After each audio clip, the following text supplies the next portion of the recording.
Hey guys, this is Sebastian. In this tutorial we're going to talk about the rule of 3, which is a simple principle that you can incorporate in your design thinking.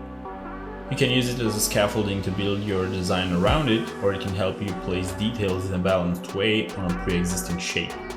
I will explain why it works and how to make use of it efficiently. Hope you enjoy watching and have fun applying it to your designs.